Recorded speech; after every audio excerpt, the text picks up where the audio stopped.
পৃথিবীর নিয়ম বড় অদ্ভুত। যাকে তুমি সবচেয়ে বেশি ভালোবাসো সেই তোমার দুঃখের কারণ হবে।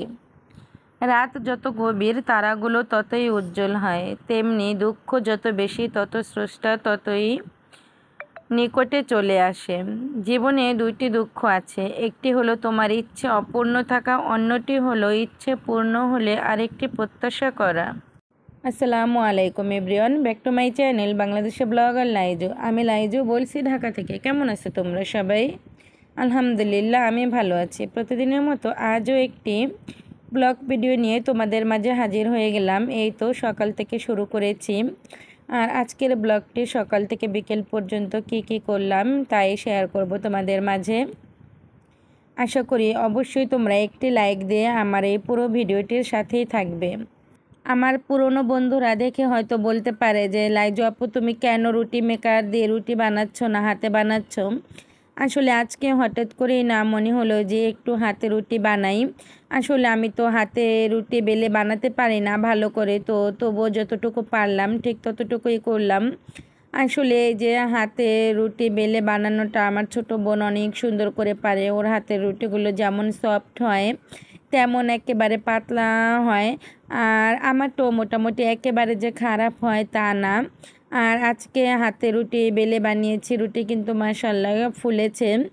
আর এই রুটিটা ফ্রোজেন করতেও না আমার কাছে অনেক সুবিধা হয়েছে।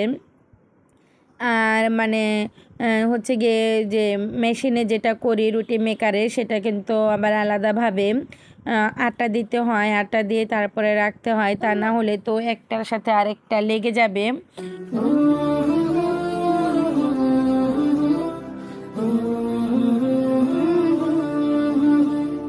কে মহান, কে মহান, কে মহান, কে মহান, বলো কে মহান, কে মহান, কে মহান, কে মহান।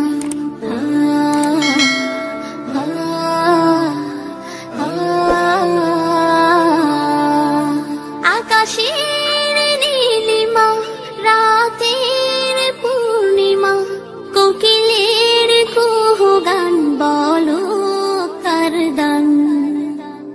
কে মহান, কে মহান, কে মহান, কে মহান, বলো কে মহান, কে মহান, কে মহান, কে মহান।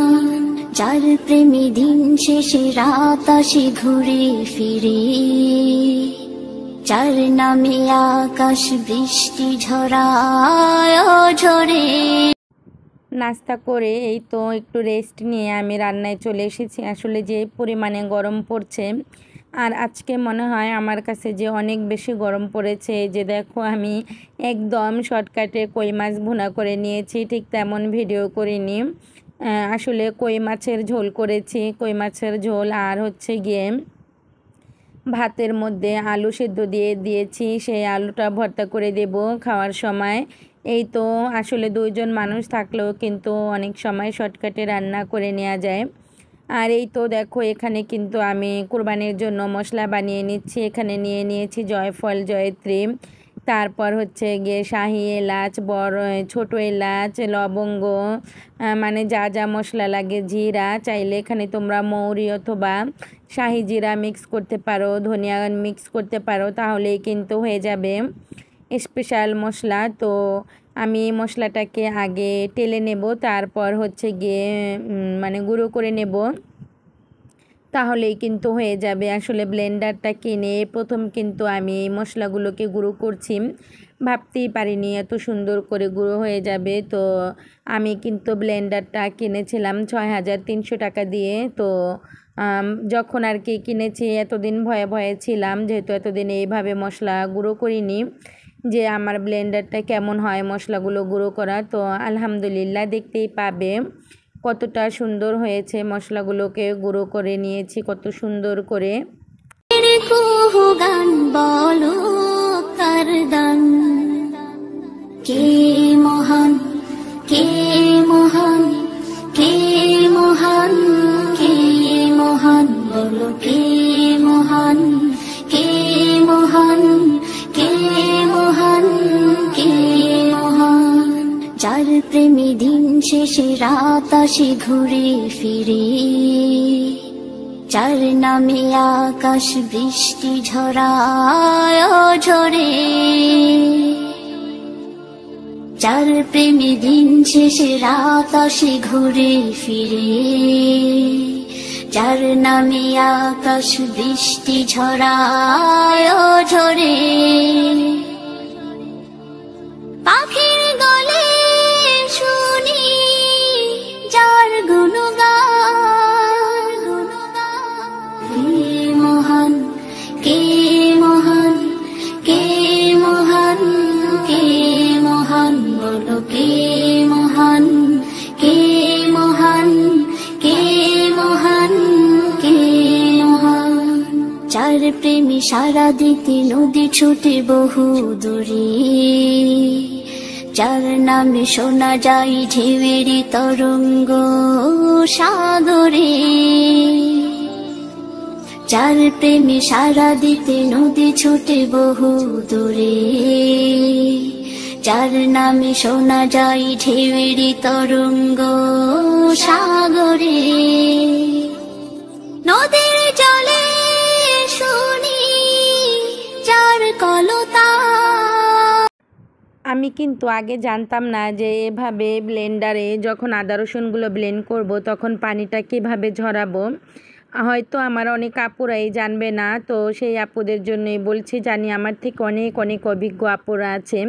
তো এই যে এভাবে একটি জালিতে কিন্তু মানে চালনিতে আদা রসুনগুলো ঢেলে দিলে কিন্তু পানিটা নিগড়ে যায়, আর সেই পানিটাকেই কিন্তু আবার দিয়ে আমরা এই ব্লেন্ডারটা করে নিতে পারবো। এতে করে হবে কি, আদা রসুনটা কিন্তু পানি পানি থাকবে না, বেশিরভাগ একবার যে পানিটা দিবেন সেই পানিটা দিয়েই কিন্তু আদা রসুনটা ব্লেন্ড করা হয়ে যাবে। এই যে দেখুন, তো আমি কিন্তু আগে এটা জানতাম না, তো আমিও কিন্তু জানতে পেরে আমি অনেক উপকৃত হয়েছি।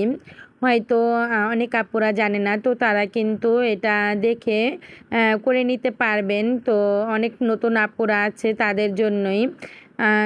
তো এই যে এভাবে আমি সবগুলো আদা রসুন ব্লেন্ড করে নিয়েছি। আসলে এখানে কিন্তু 1.5 কেজি আদা রসুন আর এই যে মশলাগুলো সব কিছু আমার এখানে কিন্তু প্রায় হচ্ছে গিয়ে 2-3 মাসের মতো হয়ে যাবে এই মশলাগুলোতে। তো আমি কিন্তু এই যে কোরবানির জন্য স্টোর করে রেখেছি মশলাগুলোকে। তো এটা হচ্ছে সন্ধ্যের সময় আপনাদের ভাইয়া একটি তরমুজ নিয়ে এসেছে, তো তরমুজটা দেখি কেটে কেমন হয়। তরমুজটা এবার কেটে আনিনি, আস্ত তরমুজই এনেছে। তো দেখি, আপনারাও দেখতে থাকুন কেমন হয়। আলহামদুলিল্লাহ আলহামদুলিল্লাহ, তরমুজটা কিন্তু অনেকটাই লাল হয়েছে, আর তরমুজটা কিন্তু ঠিক তেমন বাড়তি হয়নি। আসলে যেই তরমুজগুলো বাড়তি থাকে সেগুলো কিন্তু খেতে ভালো লাগে। আর কি বলবো আপনাদের ভাইয়াকে, সে ছোট তরমুজই কিন্তু আনে, বেশিরভাগ বড় তরমুজ আনে না। তবে এতে করে কিন্তু এর আগেও যে তরমুজ এনেছিল সেটা কিন্তু মিষ্টি হয়েছিল, আর এই তরমুজটাও কিন্তু মিষ্টি আছে। যদি মিষ্টি না থাকতো তাহলে হয়তো একটু রাগ করতাম আর কি, একটু রাগারাগি করতাম, তাহলে হয়তো বা আর ছোট তরমুজ আনতো না। আসলে কি বলবো, বড় তরমুজ আনলে তো মানে নষ্ট হয়ে যাবে, ফ্রিজে তো আর বেশি দিন থাকে না, সেজন্যই আর কি ছোট তরমুজগুলো আনা হয়। তো আপনাদের ভাইয়ার মানে ভাইয়ার উপরে আল্লাহ তাআলা সদয় আছে, সেজন্যই তরমুজের ভিতরে কিন্তু নিয়ামত দিয়ে দেয়, মানে মিষ্টি দিয়ে দেয়, আর ভালো পড়ে তরমুজগুলো। তো আজ এ পর্যন্তই, দেখা হবে আপনাদের সাথে আগামী ভিডিওতে। সবাই ভালো এবং সুস্থ থাকবেন। আল্লাহ হাফেজ মাই লাভলি ভিউয়ার্স, আসসালামু আলাইকুম।